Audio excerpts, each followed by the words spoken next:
A question about love. Have you ever sat alone in a quiet room and wondered why something that used to feel so powerful suddenly feels not enough? Imagine this. You move to a new country, a new life, a new beginning. You believe love will carry you through everything. New weather, new language, new rules, new pressure. But one day, in the middle of an ordinary American morning, you ask yourself a strange question. If love is real, why does this still feel so hard? That question stayed with me. And maybe, if you are learning English while feeling tired, lost, or close to giving up, that question already lives inside you too. I came to the United States 9 weeks ago with a simple belief. Love fixes things. Love makes it easier. Love gives strength. It sounds beautiful, right? It also sounds like something we all want to believe, especially when we are far from home, far from our language, and far from everything familiar. When you move to America, people talk about opportunity, freedom, and dreams. They don't talk enough about the quiet moments. The moments when you sit with your partner after a long day and don't know how to explain what you feel, especially in English. The first thing I noticed was the silence. Not the bad kind. The American kind. Big spaces. Wide roads. Houses that don't touch each other. In Vietnam, sound follows you. In the US, silence waits for you. At first, I thought silence meant peace. But silence can also make your thoughts louder. And when your thoughts get loud, doubts show up. About your English. About your choices. About your relationship. You might think this is just a love story. It's not. It's also a story about language. Because when you live in America, English is not just something you learn. English becomes the air around your relationship. Simple sentences suddenly feel heavy. You want to say something deep, but your vocabulary stops you halfway. You say, "I'm tired," when you really mean, "I'm scared I'm not good enough here." This happens more than people admit. Psychologists say the human brain hates uncertainty. New environments create constant low-level stress. Your brain is always asking, "Am I safe?" When you add a new language on top of that, your brain works overtime. That's why learning English in a new country feels harder than learning it at home. You are not weak. Your nervous system is just tired. And when the brain is tired, emotions leak into relationships. I remember one evening clearly. The weather was cold, dry, and unfamiliar. Not dramatic. Just uncomfortable. Like wearing shoes that almost fit. My partner and I sat at the kitchen table. No big argument. No shouting. Just a small misunderstanding about something simple: money, time, plans. Love was there. But love didn't fix the tension. We both felt it. And that's when the question came back. Is love supposed to do more than this? In movies, love solves problems. In real life, love exposes them. In America, that exposure happens faster. Because systems are different. Policies are strict. Time is expensive. Everything runs on schedules and rules. You can't improvise forever. And when reality hits, couples often expect love to act like glue. But glue only works when both surfaces are clean and prepared. Nobody tells you that part. This is where learning English slowly matters. Not for tests. Not for grammar perfection. But for emotional survival. When you can say simple, honest sentences, your relationship breathes better. I feel lost today. I need more time. Can we learn together? These are not advanced sentences. But they are powerful. And they don't come from textbooks. They come from stories. From life. There's a concept in psychology called shared meaning. Couples who survive stress don't just love each other. They build meaning together. Learning English through a shared story, your story, creates that meaning. When you listen, read, and speak English slowly through real experiences, your brain connects language with emotion. That's how memory sticks. That's how confidence grows. Quietly. Naturally. If you are watching this video and feel tired of learning English, I want you to hear this clearly. Your problem is not discipline. It's pressure. Too much pressure kills curiosity. And without curiosity, learning dies. My story is not about perfect love. It's about imperfect people trying to grow in a place that doesn't slow down for anyone. Love didn't fix everything for me in America.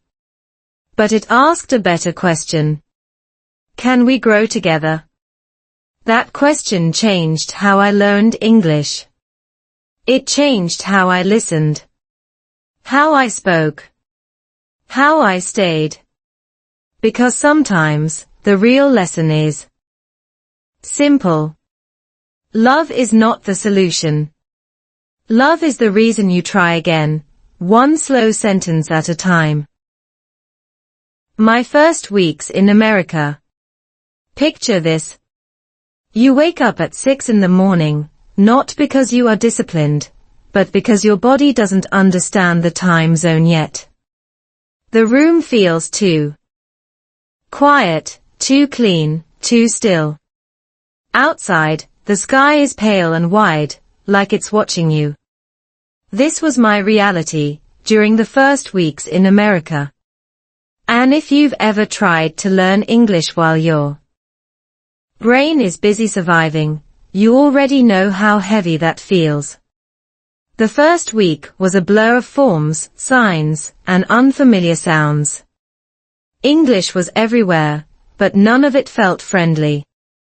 People spoke fast, politely, efficiently. Their sentences were short, but the meaning felt long. At the grocery store, I stood in front of shelves for too long, reading labels like they were riddles. You might think this is a small thing. It is not. Small confusion repeated every day becomes quiet exhaustion. In psychology, there is something called cognitive overload. When your brain processes too much new information at once, it starts to shut down unnecessary systems, like language learning. That's why, in those first weeks, my English felt worse, not better. I knew the words. I had studied them. But in real life, they escaped me. My mouth stayed quiet while my mind raced. The weather didn't help. America's climate changes not only by season, but by region. Cold mornings. Dry air, sudden wind. My skin felt different. My breathing felt different. Even walking felt different. Your body notices these things before your mind does. Scientists say physical discomfort increases emotional sensitivity. That means small problems feel bigger. Small misunderstandings feel personal.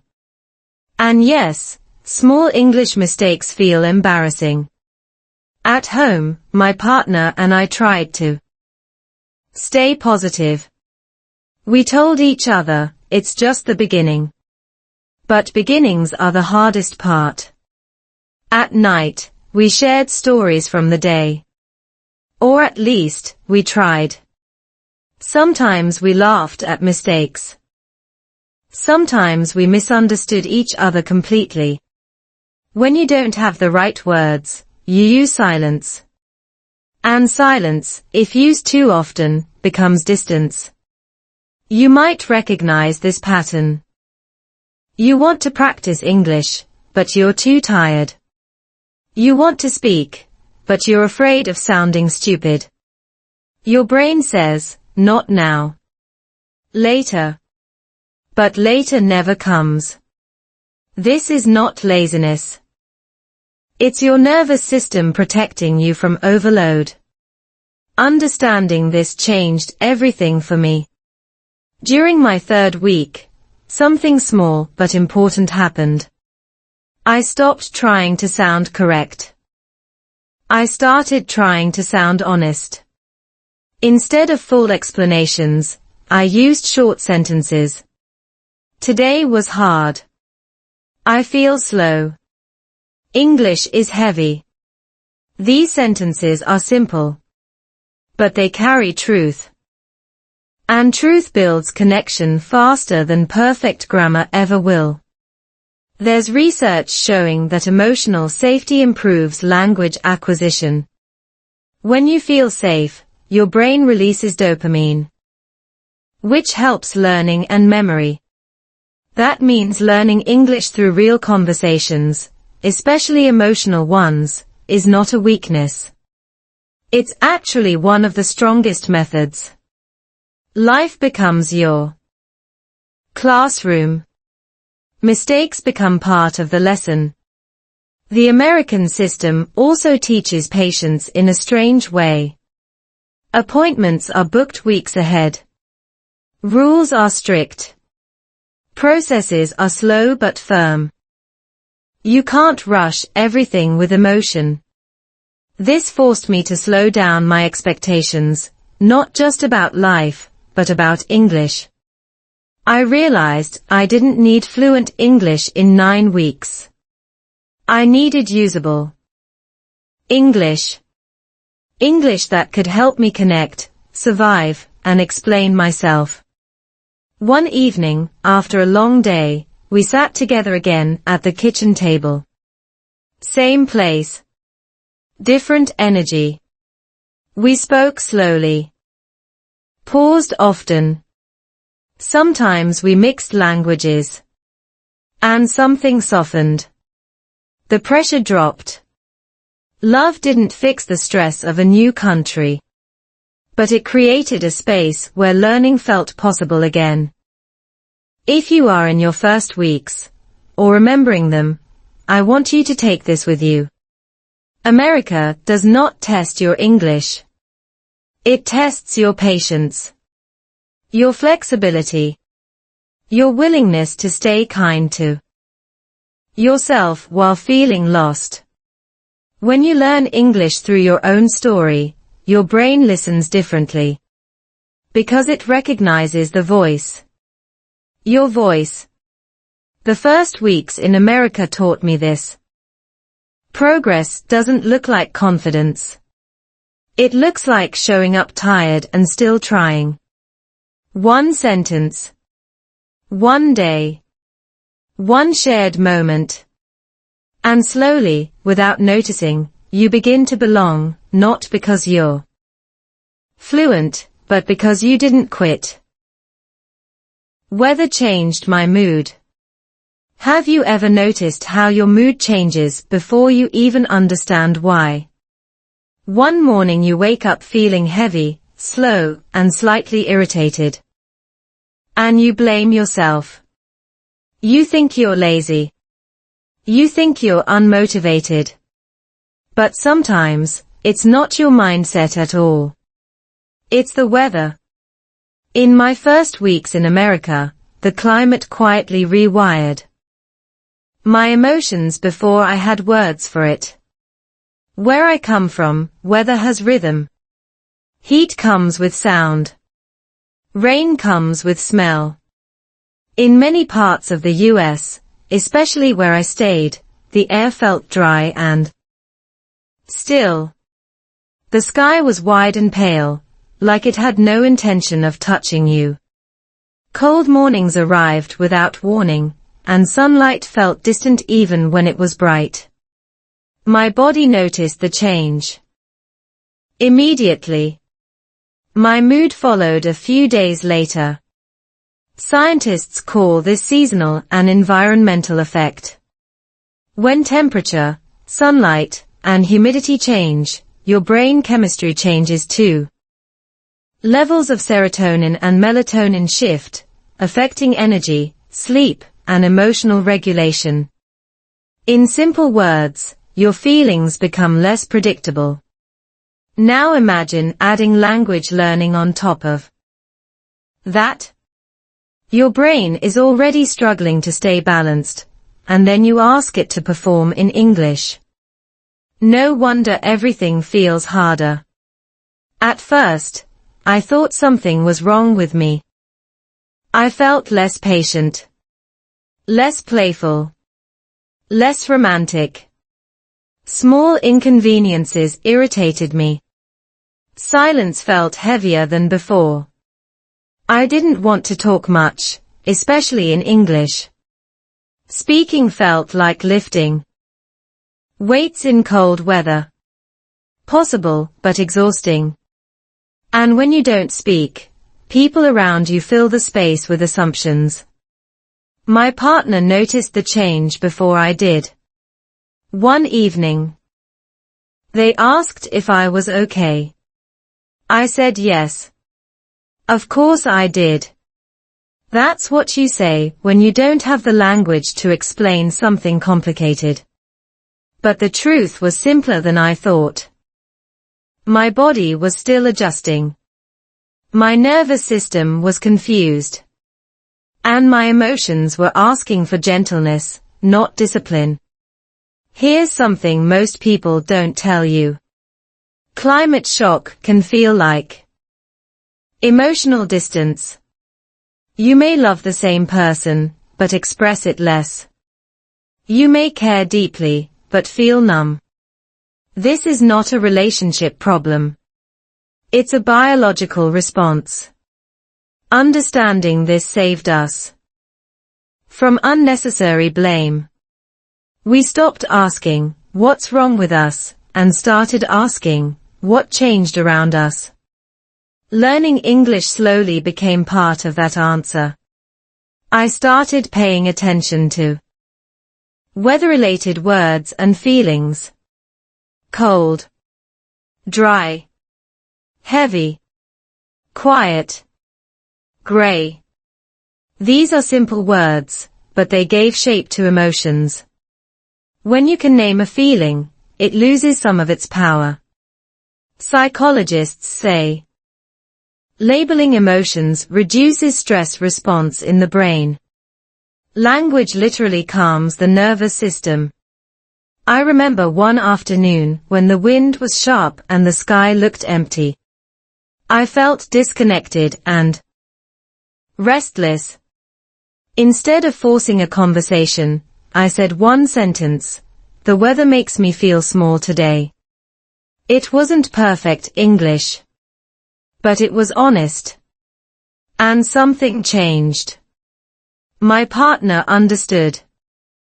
Not because the grammar was correct, but because the emotion was clear. This is how English stopped being a subject and started becoming a tool. A tool to explain invisible things. A tool to protect connection. Many learners think they need complex vocabulary to express deep emotions. You don't. You need accurate words, not advanced ones. Simple English carries real weight when it comes from lived experience. The American climate also taught me about routine. Weather controls habits here. People plan around seasons. They respect temperature. They adjust quickly. Watching this helped me stop fighting the environment and start adapting. Instead of blaming myself for low energy, I adjusted my expectations. Short walks. Short conversations. Short English practice sessions. Consistency over intensity. There's a concept in behavioral science called energy budgeting. You only have so much mental energy each day. Climate change drains some of it. Language learning needs some of it. Relationships need the rest. If you spend everything trying to push through, you burn out. When I learned to budget my energy, everything softened, including my English progress.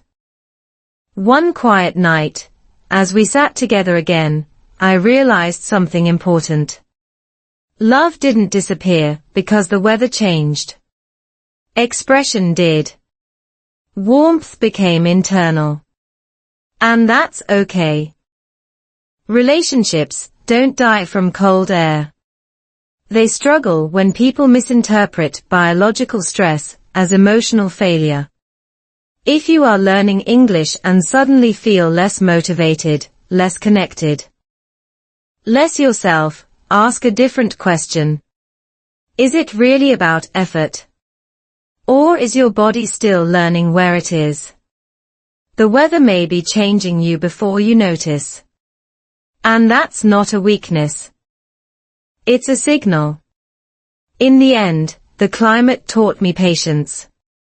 With myself. With my partner. With my English. Growth doesn't always feel warm. Sometimes, it feels like standing in unfamiliar air. Learning to breathe differently. And once you do, everything slowly starts to make sense again. Culture shock at home. Imagine this. You are not arguing. You are not angry.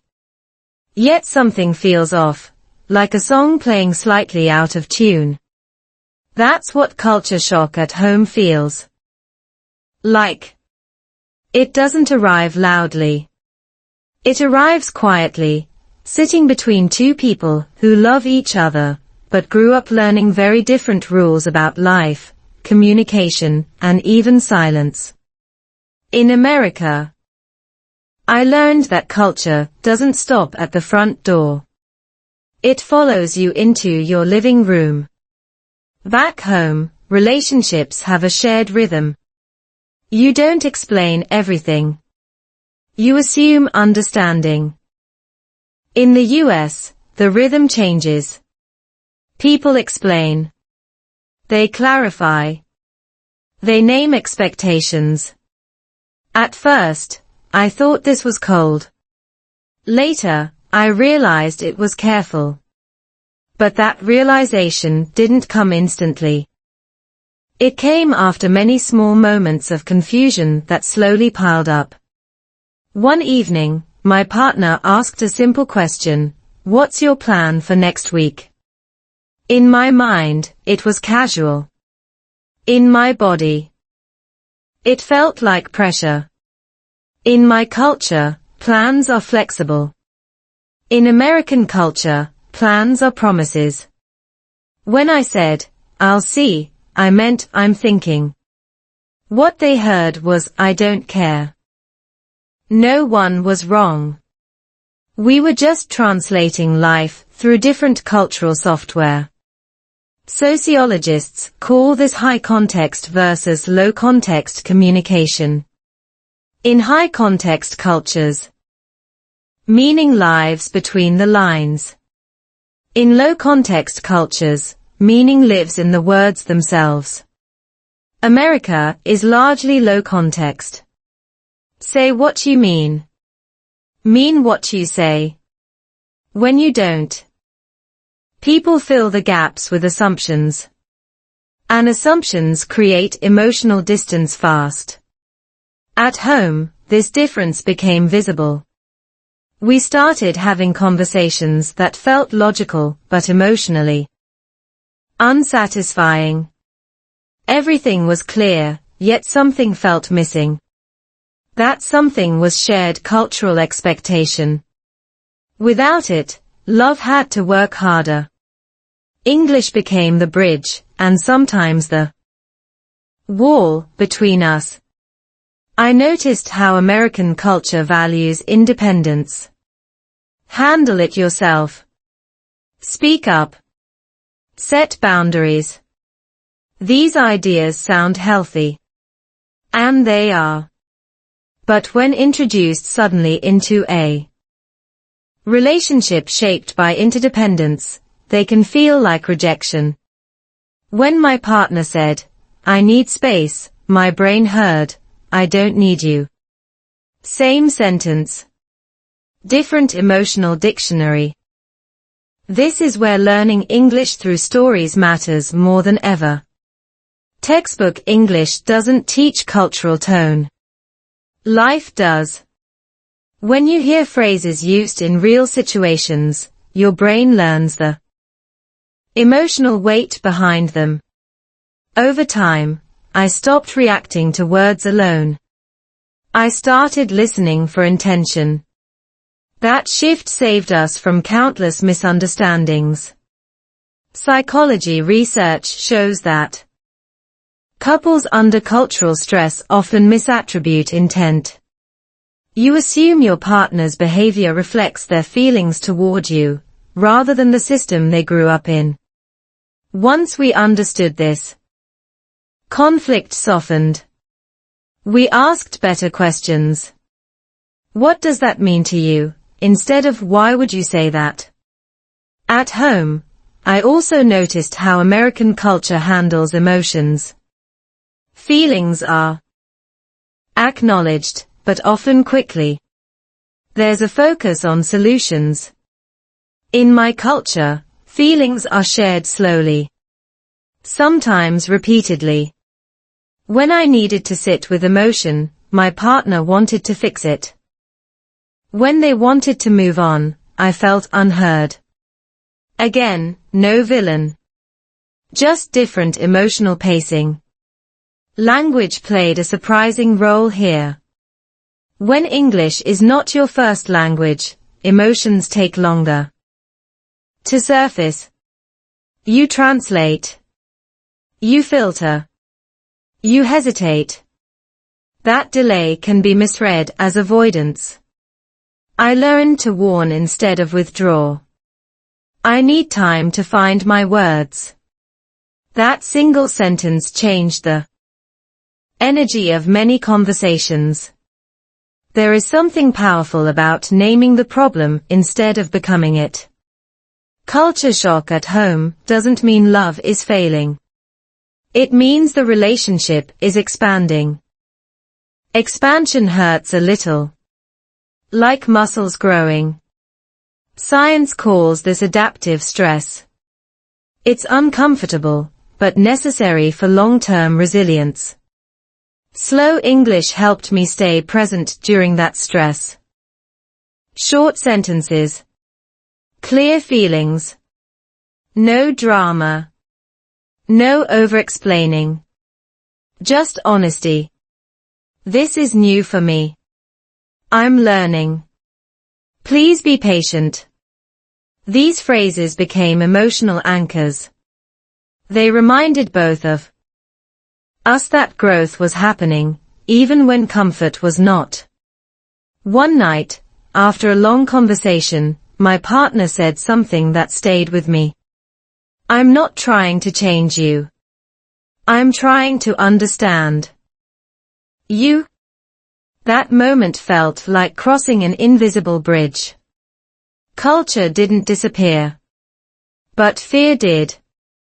Understanding replaced interpretation.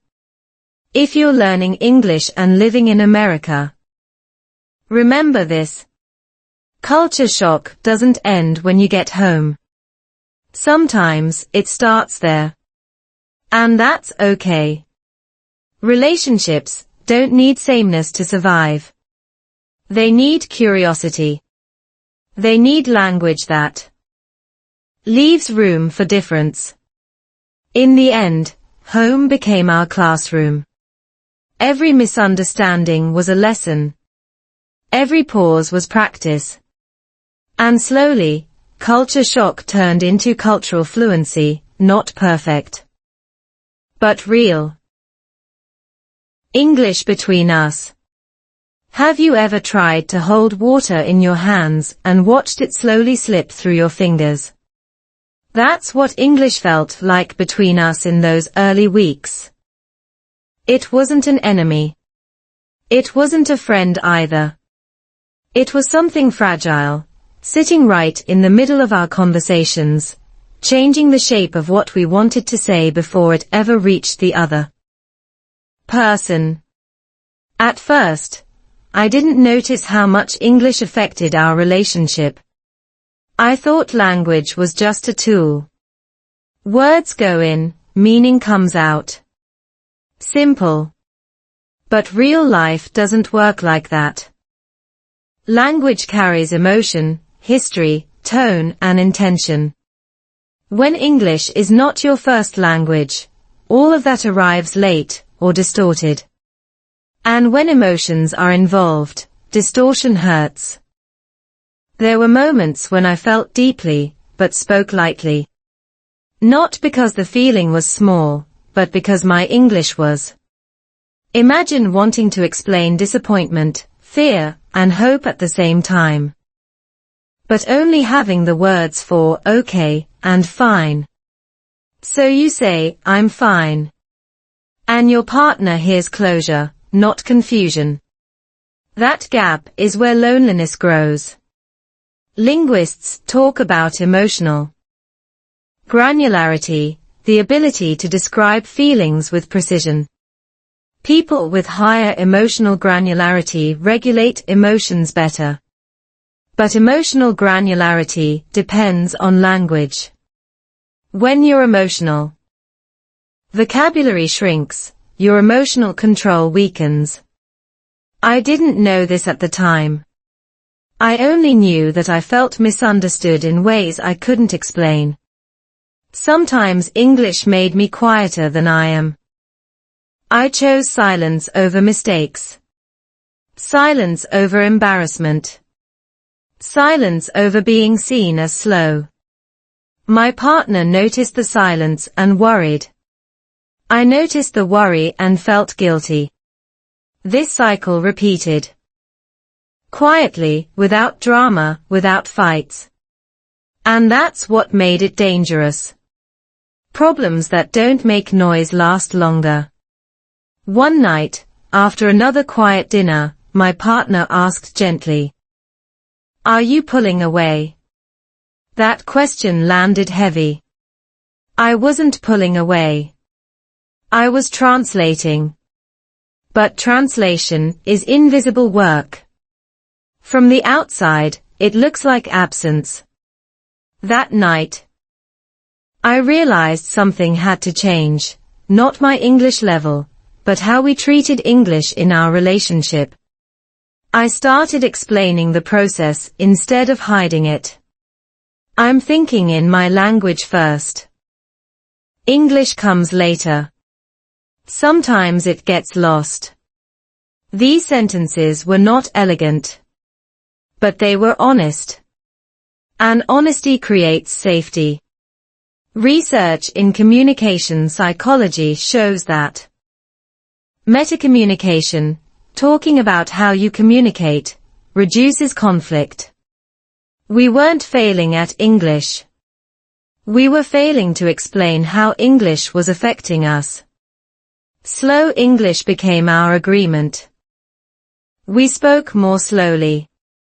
Paused more often. Repeated without shame. There was no rush to sound natural. Natural would come later. Right now, we needed clarity. And clarity doesn't require speed. It requires attention. I also began learning English emotionally, not academically.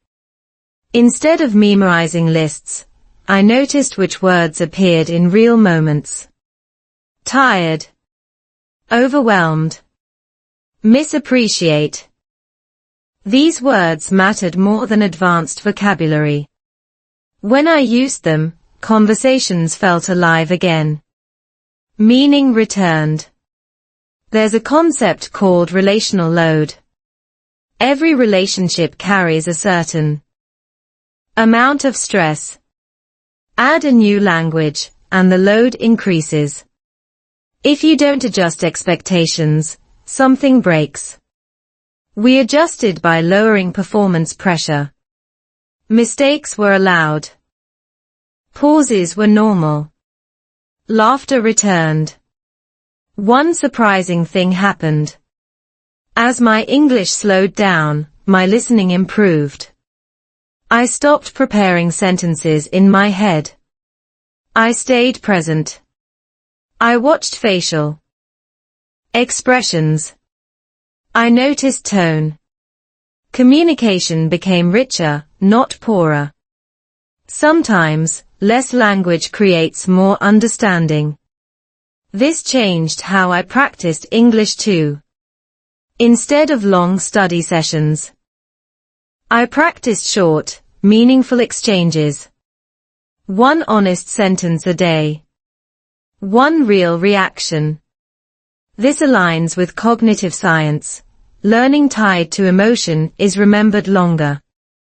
Your brain prioritizes what matters to survival and connection. English stopped being something between us, blocking connection. It became something we handled together. A shared challenge instead of a private struggle. And that shift mattered more than grammar.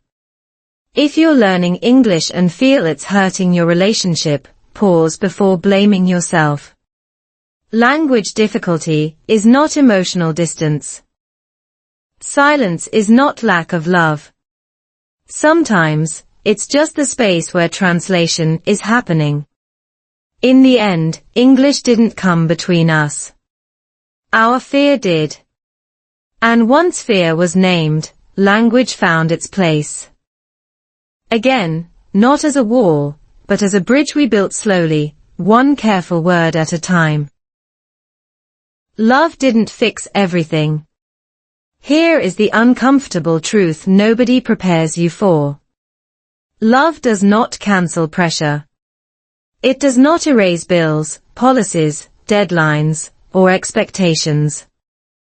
It doesn't magically translate documents, speed up processes, or soften rules. In America, I learned this slowly, through ordinary days that felt heavier than expected. Love was present. Strong. Real. And still, everything was hard. Back home, love often fills the gaps. If money is tight, family helps. If plans change, people adapt. In the US, systems don't bend easily. Rent is due on a date. Insurance has conditions. Appointments are booked weeks ahead. Immigration rules don't care how tired you are. When structure becomes strict, emotional pressure increases. And many couples expect love to absorb that pressure. It can't. Not alone. There were days when we did everything right.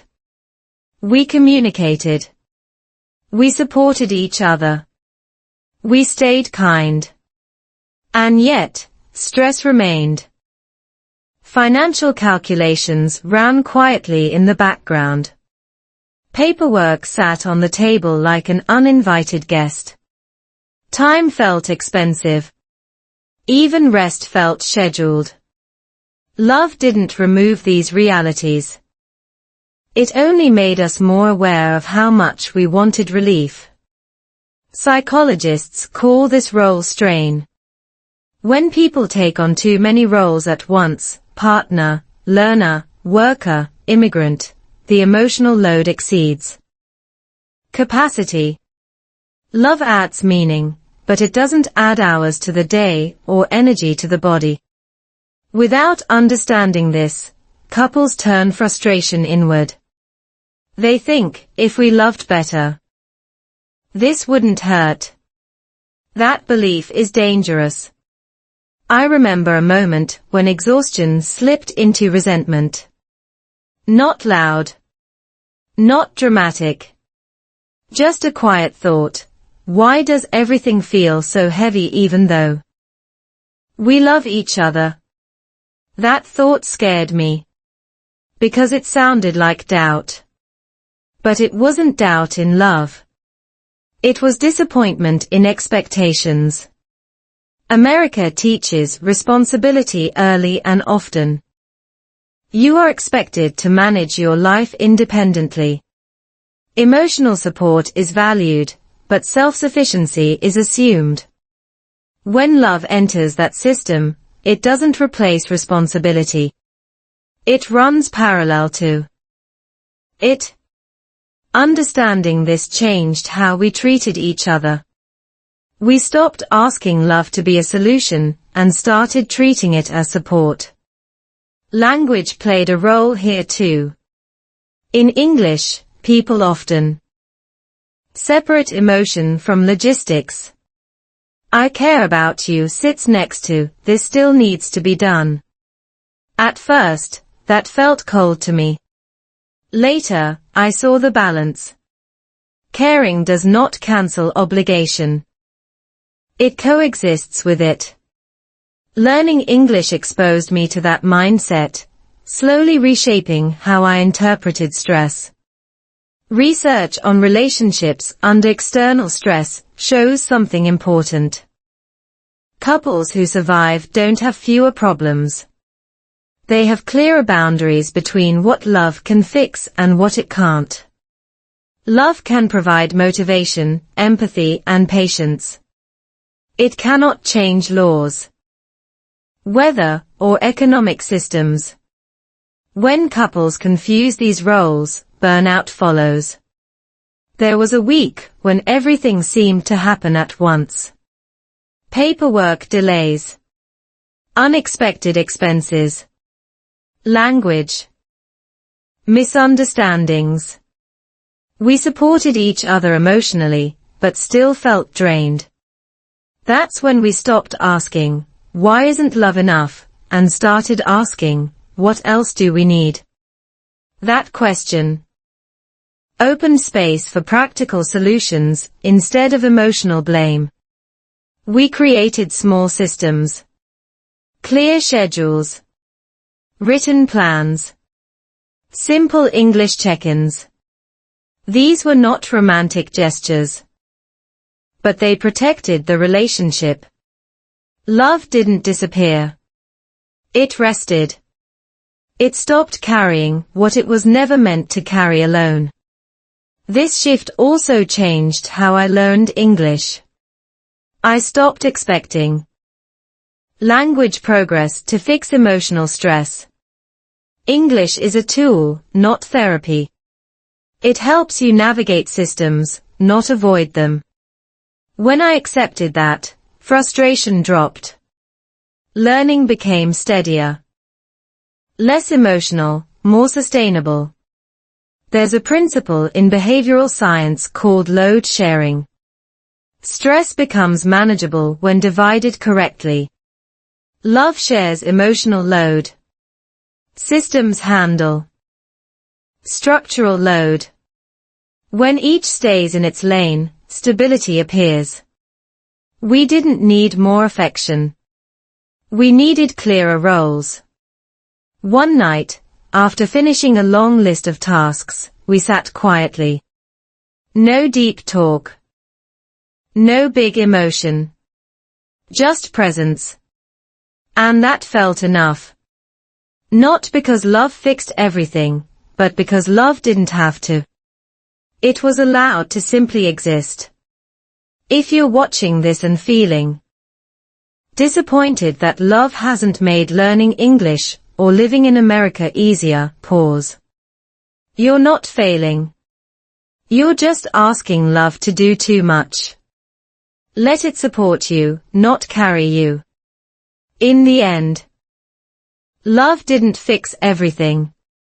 But it did something better. It stayed. And staying, under pressure, is its own kind of strength. Small conflicts, big silence. Have you ever noticed how the most dangerous problems don't announce themselves? They don't arrive shouting. They arrive quietly, disguised as nothing. That's what happened to us. Not big fights. Not dramatic arguments. Just small conflicts, unfinished sentences, misunderstood tones, moments where we both decided it was easier not to talk. And slowly, silence grew heavier than any argument ever could. In the beginning, the conflicts were almost invisible. A missed message. A delayed response. A different expectation about time, money, or priorities. Each one felt too small to discuss. It's not worth it, I told myself. I'll let it go. And I did. Over and over. What I didn't realize was that letting go without processing doesn't make conflict disappear. It stores it. Psychologists describe this as conflict avoidance accumulation. When small issues are repeatedly ignored, they don't fade. They compress. Like air trapped in a bottle, pressure builds quietly. And when language is limited, especially in a second language, avoidance feels safer than explanation. Silence becomes a coping strategy. English played an unexpected role here. When I didn't have the exact words, I postponed conversations. I waited for better English. But better English never arrived on schedule. Meanwhile, emotions waited too. And emotions don't age well when left alone. There were evenings when we sat together, phones in hand, sharing space, but not experience. Nothing was wrong, yet nothing felt right. My partner sensed the distance and asked questions. I answered briefly.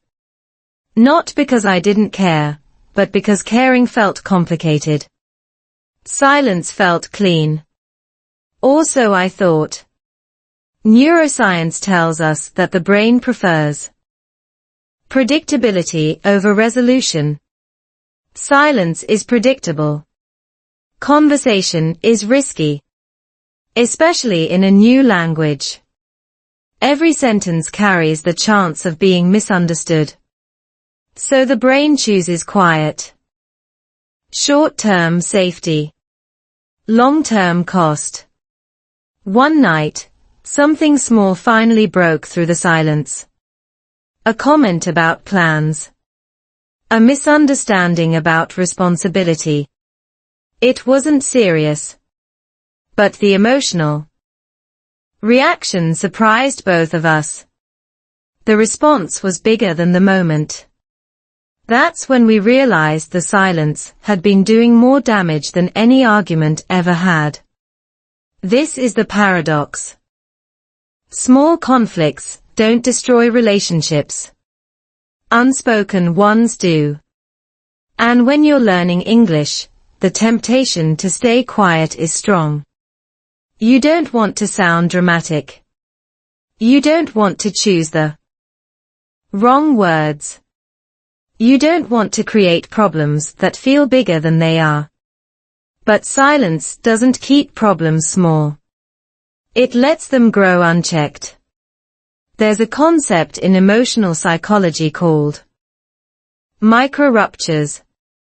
Tiny breaks in connection that happen daily. Healthy relationships repair them quickly. Unhealthy ones ignore them. Silence delays repair. Over time, trust doesn't disappear, but it thins. We decided to experiment with something uncomfortable. We agreed to talk earlier, not later. Even with imperfect English. Especially with imperfect English. The rule was simple, small conflict, small conversation. No waiting for the right moment. No waiting for fluency. At first, it was awkward. Sentences were short. Pauses were long. Sometimes we misunderstood and had to start again. But something surprising happened. The emotional weight dropped. Small conversations prevented emotional overload. Silence lost its power. Science supports this. Studies show that addressing minor conflicts early reduces emotional reactivity and increases relational satisfaction. The brain interprets early communication as safety. It stops scanning for hidden threats. Calm returns, not because problems are gone, but because they are visible. English became part of the repair process. Simple phrases carried more value than complex explanations. That hurt a little. I felt confused. Can you explain again? These sentences are not advanced, but they prevent silence from becoming a wall. I also learned to name silence itself. I'm quiet because I'm tired. Not because I don't care. That sentence alone prevented hours of misinterpretation. When silence is explained, it loses its threat. When it isn't, people write their own stories. There were still quiet moments. Silence isn't the enemy. Avoidance is. Silence chosen together feels peaceful. Silence chosen out of fear feels heavy. Learning the difference changed everything. If you're learning English and feel distant from someone you love, ask yourself this gently. Is the problem really conflict? Or is it the silence you built to avoid it? Your English doesn't need to be perfect to repair connection. It needs to be present. In the end, we didn't eliminate conflict. We reduced its size. And when conflicts stay small, silence doesn't have a chance to grow into something dangerous. It stays what it should be, a pause, not a wall. Learning English from life. Imagine trying to learn how to swim by reading a book while standing on dry land. That's what my English learning felt like before. Structured. Correct. Useless in real moments. Then something shifted. Not suddenly. Quietly. I stopped treating English as a subject and started treating it as a reflection of my life. And strangely, that's when progress began. After weeks of emotional tension, silence, and small misunderstandings, I realized a simple truth. My life in America was already full of English. I just wasn't using it consciously. Street signs. Short conversations. Text messages. Daily routines. These were not lessons, but they were opportunities. And unlike textbooks, they came with emotion. Emotion is where learning sticks. Cognitive science explains this clearly. The brain prioritizes information connected to survival and relationships. When language is tied to real experiences, stress, love, fear, hope, it is processed more deeply. That's why you remember a sentence said during an emotional moment better than 100 vocabulary words memorized in isolation. Life was teaching me English. I had just been ignoring the teacher. I started small. Very small. Instead of forcing long practice sessions, I listened to how people spoke in ordinary moments. At the store. At home. On the phone. I noticed patterns. Not grammar rules. Short sentences. Direct emotions. Clear intentions. English, in real life, is simpler than we imagine. We complicate it because we want to sound impressive. Life doesn't care about impressive. It cares about clear. At home, I practiced with moments that mattered. If I felt tired, I said it. If I felt confused, I named it. No long explanations. Just truth. I feel overwhelmed. I need a break. This is new for me. These sentences became my foundation. They didn't just improve my English. They improved my relationship. There's a concept called contextual learning. When knowledge is acquired in the same context it's used, recall improves dramatically. Practicing English in emotional, everyday situations created context naturally. I wasn't studying for a test. I was learning to live. I also changed how I listened. Instead of translating every word, I listened for meaning, tone, emotion, intention. This reduced mental fatigue. My brain stopped racing to keep up and started absorbing naturally. Listening became less about understanding everything and more about understanding enough. One surprising effect was confidence. Not the loud kind. The quiet kind. The kind that says, I don't know everything, but I know how to say what matters. Confidence grows when you stop pretending and start participating. English stopped being something I performed and became something I used. My partner noticed the change before I did. Conversations felt lighter. More fluid. Not because my English was suddenly better, but because I was more present. Presence matters more than perfection.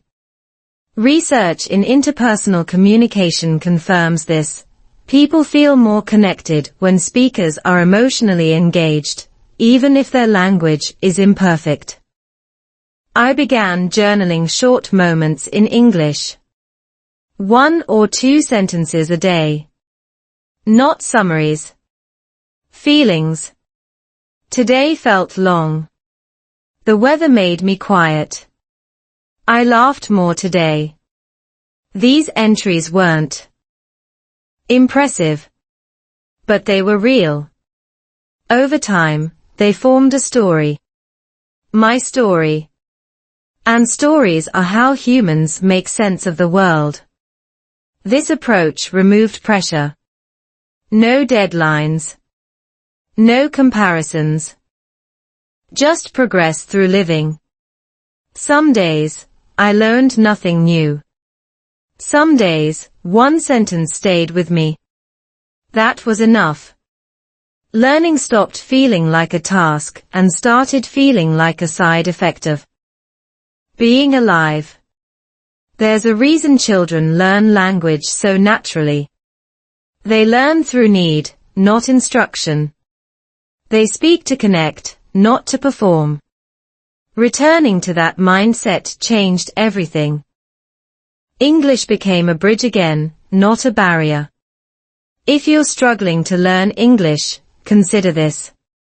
Maybe the problem isn't effort. Maybe it's distance.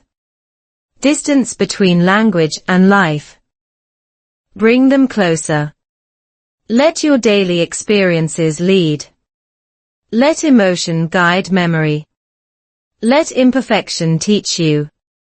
In the end, I didn't find a better method. I found a better relationship with English, with life, and with myself. Learning didn't happen because I tried harder. It happened because I finally paid attention to the story I was already living. Science of growing together. Have you ever wondered why some couples survive change while others slowly fall apart, even when love is still there? It's tempting to believe the answer is effort or passion. But science tells a quieter story. Growth together is not about feeling more. It's about adapting together. An adaptation, especially in a new country and a new language, follows rules your emotions don't control. When we moved into this phase of our life in America, I thought growing together meant supporting each other emotionally. Comfort, encouragement, kind words. Those things matter, but they are only part of the picture. Psychologists studying long-term relationships under stress point to something else: co-regulation. That's the ability of two people to stabilize each other's nervous systems during uncertainty. In simple terms, when one person is overwhelmed, the other helps bring things back to balance. Not by fixing the problem, but by staying regulated themselves. This sounds simple. It's not. Especially when both people are tired, learning English, adjusting to a new culture, and carrying invisible pressure. Here's where language becomes more than communication. It becomes regulation. The way you speak, pause, and respond can either calm or activate the other person's stress response. Fast, unclear language raises anxiety. Slow, predictable language lowers it. That's why learning English slowly wasn't just helpful. It was essential. Neuroscience explains this through the polyvagal theory. When people feel safe, their brains allow connection and learning. When they feel threatened or overwhelmed, the brain shifts into protection mode.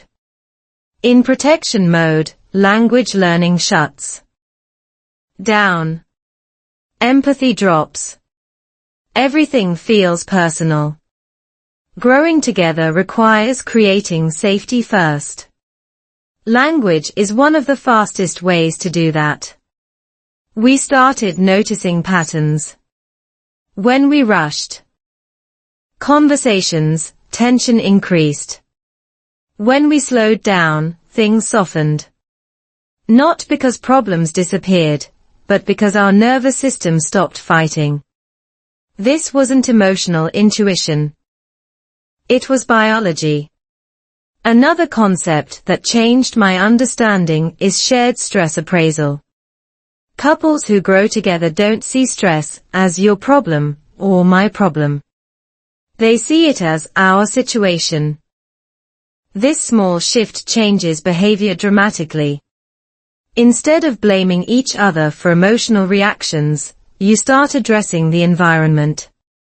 When English was difficult, we stopped asking, "Why can't you explain this better?" and started saying, "This situation makes communication harder." That one shift reduced shame instantly. Shame is the enemy of growth. Science shows that shame shuts down learning and increases withdrawal. Remove shame, and growth resumes. I also learned about incremental growth mindset in relationships. It's the belief that skills, communication, emotional regulation, even love, are built over time, not fixed traits. When applied to learning English together, this mindset changed everything. Mistakes were no longer evidence of failure. They were data, feedback, proof that we were practicing. We treated conversations like experiments. Some worked, some didn't, but none were final judgments. This removed fear. Fear keeps couples stuck. Curiosity moves them forward. There's strong evidence from relationship psychology that couples who narrate their struggles together, who build a shared story, are more resilient. We began doing that naturally. Remember how hard that week was. We survived that. These narratives weren't about drama. They were about continuity. They reminded us that we were moving, not stuck.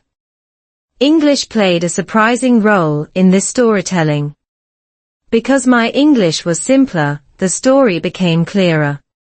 No exaggeration. No emotional overload. Just facts and feelings. Simple language often carries more truth. And truth builds trust. We also learned to respect different adaptation speeds. Science shows that people adjust to change at different neurological rates.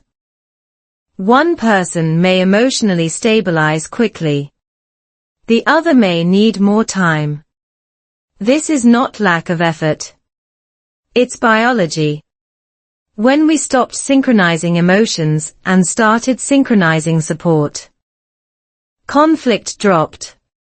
Growing together didn't mean always feeling aligned. It meant staying connected during misalignment. Language helped us signal that connection. I'm still here. I'm learning. We're okay. These phrases became anchors during uncertainty. If you're learning English and navigating a relationship, understand this. Growth is not a dramatic transformation.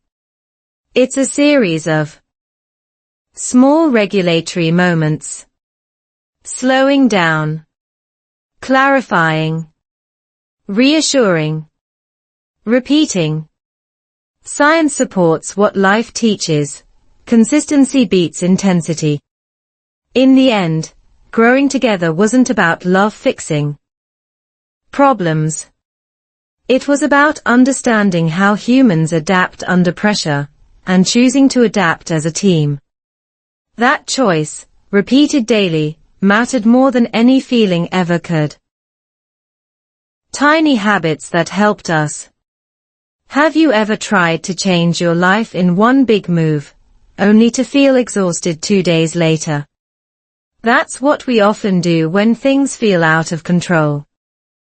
We look for a big fix. A big plan. A big promise.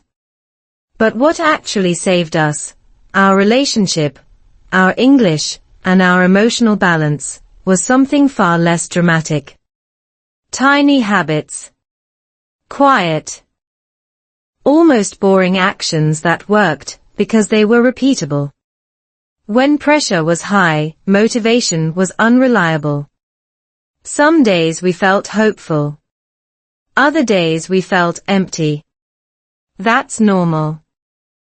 Behavioral science tells us that habits work best when they don't depend on motivation. They depend on environment and simplicity. Once I understood this, everything shifted. The first habit was predictable check-ins. Every evening, no matter how tired we were, we shared one sentence. Not a summary of the day. Not a deep conversation. Just one sentence. Today felt long. I felt calmer. Today. I struggled with English today. That was it. One sentence lowered emotional tension more than any long talk ever did. Why did this work? Neuroscience explains that predictability reduces anxiety. When the brain knows connection is coming, it relaxes. The content matters less than the consistency. This habit also doubled as English practice. One honest sentence a day. No pressure. No performance. The second habit was slow mornings. We stopped starting our days with phones, news, or tasks. Just 10 minutes. Tea. Coffee. Quiet.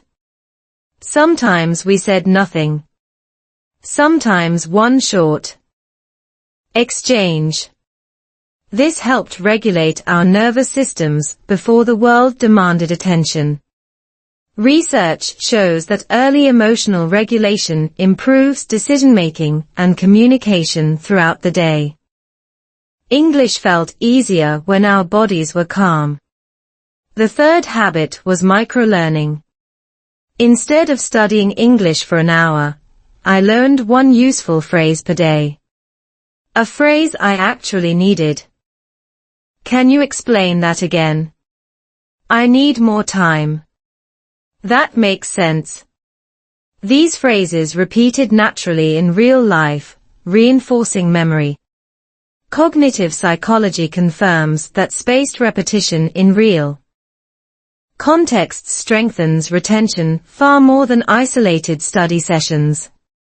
Another habit surprised me. We started naming effort, not results. Instead of praising progress, your English is better, we acknowledged trying. I saw you explain that. You stayed patient. This matters. Research shows that process-focused feedback builds resilience, while result-focused feedback creates pressure. Our relationship felt safer. Learning felt lighter. We also created pause permission. Either of us could pause a conversation without explanation.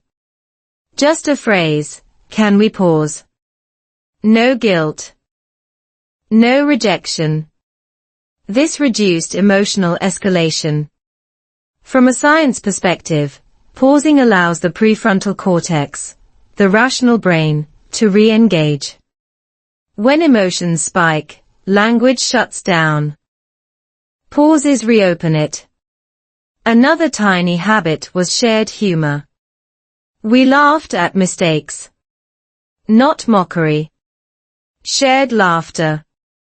Humor reduces cortisol, the stress hormone, and increases bonding. When I mispronounced a word or used the wrong phrase, we smiled. English stopped feeling like a test. It became part of our shared story. We also used written clarity. When topics felt heavy, money, plans, decisions, we wrote short notes in English. Writing slowed thinking. It reduced misinterpretation. It also gave me time to choose words without pressure. Research supports this. Written communication lowers emotional reactivity and improves accuracy under stress. One habit focused on energy. We respected low days. No forcing conversations. No forcing practice. Energy budgeting protected. Consistency. Habit science shows that sustainability matters more than intensity. Skipping one day is not failure. Quitting is. Slow walks became another habit. Walking side by side reduced eye contact pressure. Conversations flowed more naturally. Studies show walking lowers defensiveness and increases openness. English felt easier when my body was moving. None of these habits were impressive. No one would post them online. But together, they created stability. Stability made growth possible. Growth made love sustainable. If you're overwhelmed by English, by relationships, by life in America, start small. One habit. One sentence. One pause. Tiny actions compound quietly. Over time, they build something strong enough to hold you. In the end, we didn't change who we were. We changed what we did daily. And that made all the difference. Love became a team. Have you ever noticed the moment when you stop asking, who is right, and start asking, how do we handle this together? That moment is quiet.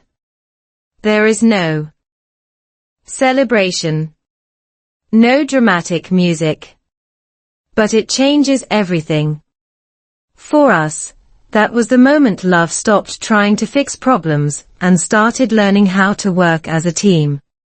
Before that shift, love felt emotional, warm, hopeful, sometimes heavy.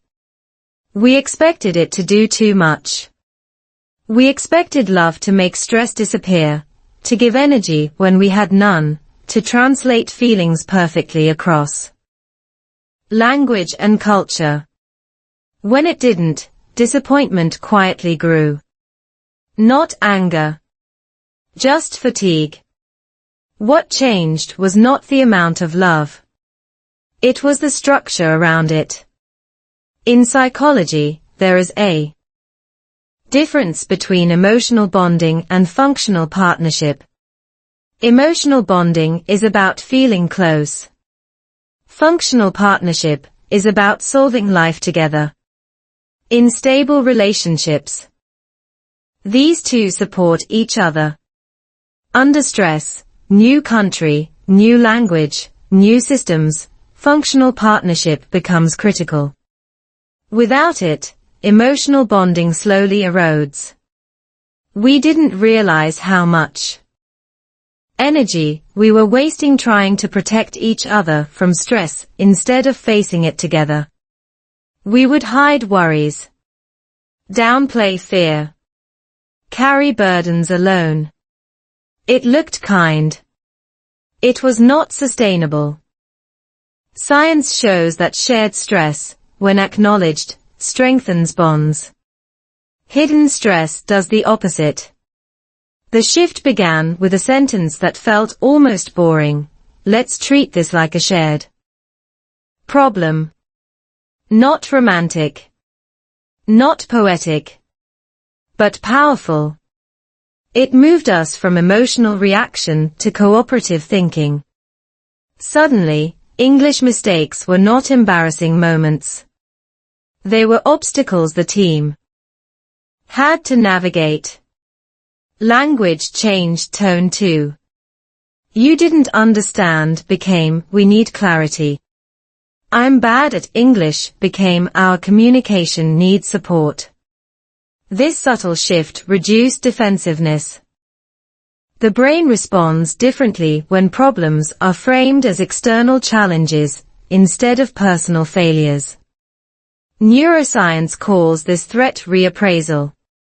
It lowers stress and increases problem-solving capacity. We started dividing responsibilities based on energy, not roles. Some days, my partner handled logistics.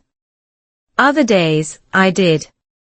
Some days, English felt heavy for me.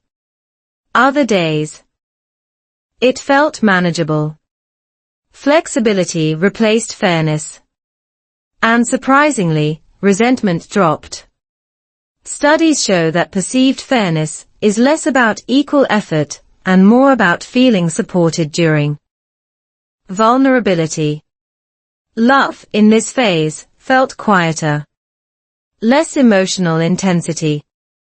More reliability. We checked in. We adjusted. We made plans knowing they might change.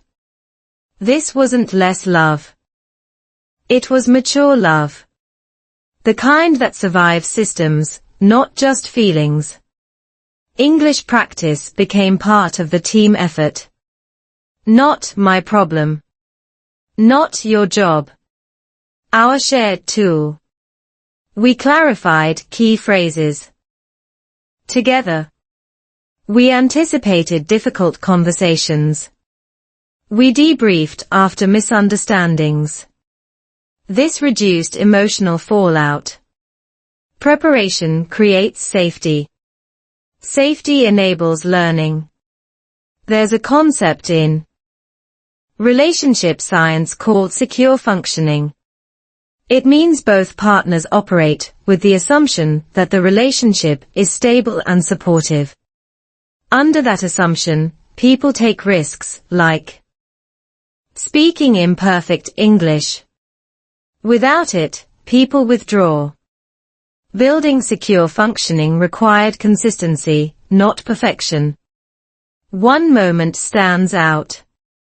We were dealing with a complicated situation, paperwork, deadlines, unfamiliar rules.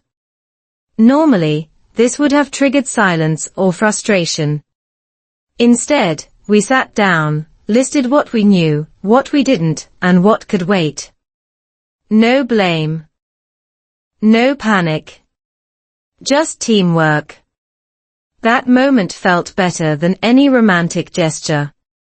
Because it meant we were not alone. Love didn't feel like rescue anymore. It felt like partnership.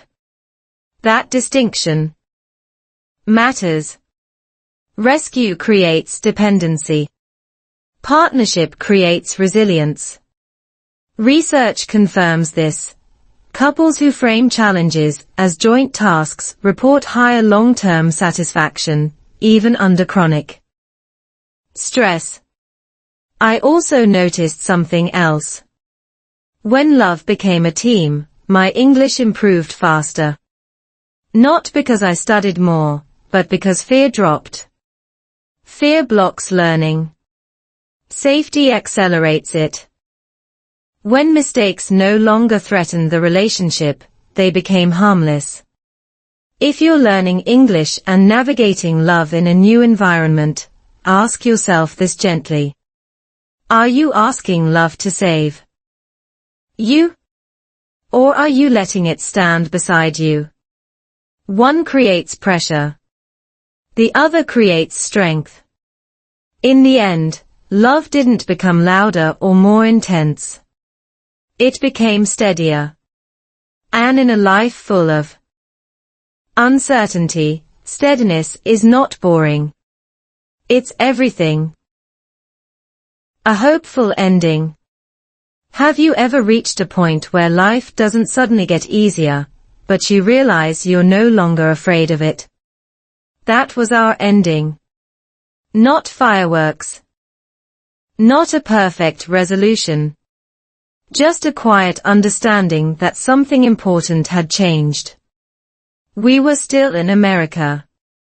The systems were still strict. English was still imperfect.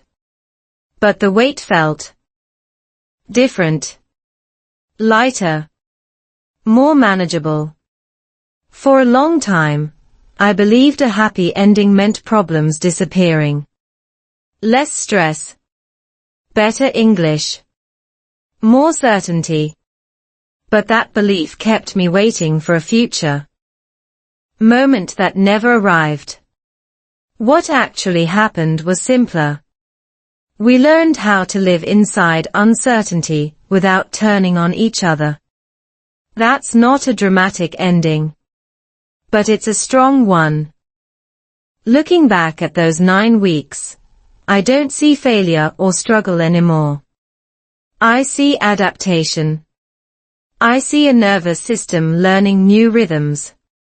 I see a relationship learning new rules. Science tells us that humans are not designed for comfort. We are designed for adjustment. When adjustment is shared, it becomes connection. English never became perfect. And that's important. Because perfection was never the goal. Usable English was English that could carry honesty. English that could hold fear without breaking.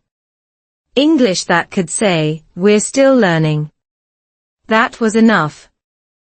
There's research in positive psychology that talks about earned security. It's the idea that people don't need ideal conditions to feel safe.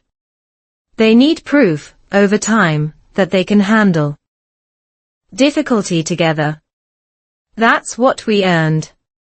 Not comfort. Confidence. The climate still changes. Some days feel heavy. Some conversations are still slow. But now, slowness feels intentional. Not limiting. Silence feels chosen, not defensive. Love feels grounded, not pressured. These are small differences. But small differences change everything. I also stopped measuring progress the old way. Not by fluency. Not by speed. But by stability. Can I express myself when it matters? Can I listen without panic? Can I stay present even when I don't have the perfect words? Those became my new markers. And by those markers, we were doing well. Our family didn't become perfect either. Children still have questions. Responsibilities still exist. America still asks a lot from you. But the home we built inside that system became calmer. Not because stress disappeared, but because we stopped fighting it blindly. One thing I learned deeply is this. Growth rarely feels like growth. While it's happening, it feels like confusion. Like repetition. Like slow days that don't seem meaningful. Only later do you realize, those were the days you were building something durable. If you're watching this video while feeling tired, discouraged, or close to giving up on English, hear this clearly. You are not behind. You are in process. And process is where real change happens. Learning English through life, through love, conflict, silence, and small habits, does something textbooks can't. It teaches your nervous system that you're capable. That you can survive misunderstanding. That connection doesn't require perfection. Just presence. Love didn't fix everything for us. But it didn't need to. It grew alongside us. It adapted. It became less dramatic and more reliable. And in a world that keeps changing, reliability is a gift. So here's the hopeful ending. Not a promise that everything will be easy. But a reminder that you don't have to wait until everything is fixed to move forward. You can grow together, slowly. You can learn English imperfectly. You can build a life that holds both effort and rest. And one day, you'll look back, not at the moment things became perfect, but at the moment you stopped being afraid of imperfect progress. That's when you'll know you're okay. You know something? Sometimes, I think the hardest part of learning English is not vocabulary, not grammar, not pronunciation. The hardest part is continuing. When you are tired. When love doesn't fix everything. When life in the United States looks nothing like the dream you imagined. But if you are still listening right now, it means you didn't quit. And honestly, that alone already says a lot about you. This story was never meant to tell you that everything will become easy. It was meant to remind you of something very real. You can learn English slowly, imperfectly, and still grow, as A person, as a partner, as a human being. If you are someone who feels stuck learning English, is living, loving, or building a family in the US, wants to practice real English listening, reading, and speaking through emotional life stories, then this channel was created for you. Here, we don't learn English for tests. We learn English to live, to understand, to connect, and to feel less alone. Subscribe to the channel if you want more slow, clear, real English stories that help you practice listening and speaking naturally. Like this video if a part of this story felt familiar to you. Leave a simple comment in English. I'm still trying. That one sentence is enough to begin again. In the next video, I'll share another real English story, where language, marriage, and life in America collide in ways you may not expect. And maybe it will sound a lot like your story.